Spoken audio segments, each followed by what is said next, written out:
Bread crumbs basically आपके internal linking को ही बेहतर बनाते हैं। और ये एक टेक्निकल टर्म है जिसमें आपको ये मेन्यू का एक स्ट्रक्चर होता है जिसमें आप पेज बाय पेज जैसे जैसे आप डीप लेवल में चले जाते हैं, वो आपको एक पाथ बताता है कि आप कहाँ से चले थे या आप इस वक्त कहाँ पर खड़े हैं। इसको मैं एक एग्जांपल से समझाऊंगा, लेकिन अगर हम पहले ये स्क्रीनशॉट देखें तो ये मैंने मोबाइल फ़ोन्स इन पाकिस्तान के नाम से एक सर्च की और मुझे कुछ रिजल्ट्स उसके अगेंस्ट नज़र आए। आप कुछ भी सर्च करें तो आपको भी इस तरह के रिजल्ट्स नज़र आते हैं। इसमें अंडरस्टैंड ये करना है कि ये जो पहले 4 लिंक्स आपको नज़र आ रहे हैं, ये 4 लिंक्स में क्या सिमिलैरिटी है। अगर आप इसको गौर से देखें तो ये 4 लिंक्स प्रॉपर्ली जिस तरह से वो हमने वेबसाइट स्ट्रक्चर की बात की थी, वो पेज बाय पेज अपने स्ट्रक्चर को एक्सप्लेन कर रहे हैं, जिसमें उनका मेन पेज है, फिर स्लैश के बाद एक उनका सब पेज है और फिर स्लैश के बाद एक और पेज है। तो गूगल वो आपके यूआरएल को अपने सर्च रिजल्ट में भी दिखाता है और वो कुछ इस तरह से नज़र आता है। लेकिन अंडरस्टैंड करने वाली बात ये है कि इंटरेस्टिंगली नीचे वाले जो 3 रिजल्ट्स हैं, वो पहले 4 रिजल्ट से डिफरेंट हैं। आप देखेंगे कि पहले 4 रिजल्ट्स में यूआरएल स्लैश के बाद प्रॉपर यूआरएल का जिस तरह से पूरा स्ट्रक्चर होता है उस तरह से दिखाई दे रहा है। लेकिन नीचे वाले 3 रिजल्ट्स में जितने भी यूआरएल्स हैं, उनमें स्लैश नहीं नज़र आ रहा आपको। उनमें बेसिकली एक पेज का यूआरएल है जो होम पेज का यूआरएल है, फिर इनर पेज यानी कि जो एक सब पेज था उसका नाम आ रहा है, ना कि उसका वो यूआरएल आ रहा है। और फिर इसी तरह से एक एक यूआरएल आप देख रहे होंगे सेकंड लास्ट पे जिसका आगे थर्ड लेवल पे भी नाम आ रहा है, उसका स्लैश नहीं आ रहा। ये दोनों डिफरेंट क्यों हैं?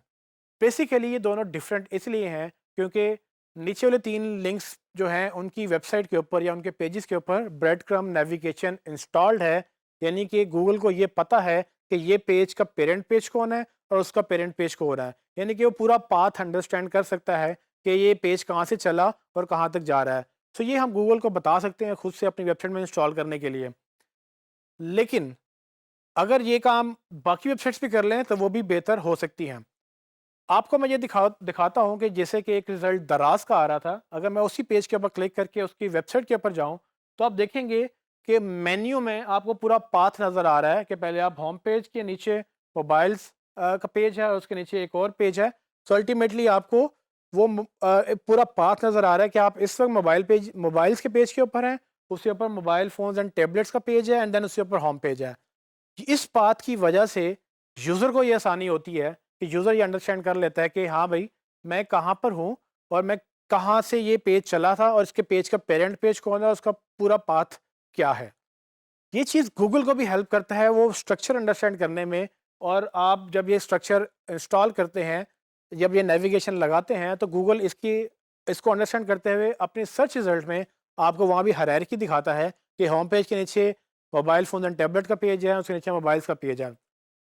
ये इंपॉर्टेंट 2 रीज़न्स की वजह से है। एक तो ये कि जब आप यूआरएल देखें तो यूआरएल जब जो लंबे यूआरएल हैं वो कट रहे हैं, उसमें प्रॉपर वर्ड्स नहीं है, उसमें डॉट डॉट लगा के गूगल उनको ट्रंकेट कर देता है, मतलब कि वो एक्स्ट्रा लेटर्स को छोटा करने के लिए उनको काट देता है। तो पढ़ने में आपको समझ नहीं आती कि वो यूआरएल क्या है। लेकिन अगर आप नीचे वाले यूआरएल देखें तो वो कट नहीं रहे हैं, बाकायदा उनके नाम लिखे हुए हैं और वो गूगल में देखने में सोफिस्टिकेटेड लग रहे हैं कि हाँ भाई, ये प्रॉपर वेबसाइट का स्ट्रक्चर है। तो यूज़र को भी हेल्प मिलती है और आपकी अगेन एसईओ को भी हेल्प मिलती है, क्योंकि जब आप अच्छा एक्सपीरियंस देंगे तो आप ऊपर रैंक भी करेंगे। दराज की तरह मैंने ओएलएक्स की वेबसाइट भी देखी, तो ओएलएक्स की वेबसाइट में भी आप देखेंगे कि ब्रेड क्रम्ब लगे हुए हैं और ये ऑलमोस्ट आप हर वेबसाइट पे देखेंगे कि ये लगे हुए होते हैं। सवाल ये है कि ये आप कैसे लगाएंगे। तो बेसिकली आपको पहले तो ये अंडरस्टैंड करना है कि ब्रेड क्रम्ब्स आपको चाहिए, और ये ब्रेड क्रम्ब्स आपके स्ट्रक्चर पे डिपेंड कर रहे होंगे कि वो किस तरह से हायरार्की या लेवल्स के ऊपर डिवाइडेड है। लेवल 1 क्या है, लेवल 2 क्या है, लेवल 3 क्या है। सो लेवल 3 के पेज के ऊपर लेवल 2 और लेवल 1 का पाथ होगा, वो आप अपने डेवलपर से कहेंगे या आप खुद भी सीख सकते हैं। अगर आप थोड़ी बहुत एचटीएमएल अंडरस्टैंड करते हैं तो आप खुद भी लगा सकते हैं। और यही काम अगर आप वर्डप्रेस में करना चाहें तो वर्डप्रेस में आपको अक्सर प्लगइन मिल जाते हैं जो कि ये आपको हेल्प करते हैं ब्रेड क्रम्स लगाने के लिए। लेकिन इन शॉर्ट, ब्रेड क्रम्स आपको लगानी है। ये बहुत छोटी लेकिन बहुत इंपॉर्टेंट चेंज है आपकी वेबसाइट के लिए। इससे आपकी एसईओ बहुत बेहतर हो जाती है, इंटरनल लिंकिंग स्ट्रांग हो जाती है और अल्टीमेटली गूगल आपको इसका बेनिफिट देता है आपके पेजेस को प्रॉपरली गूगल सर्च रिजल्ट्स में शो करके।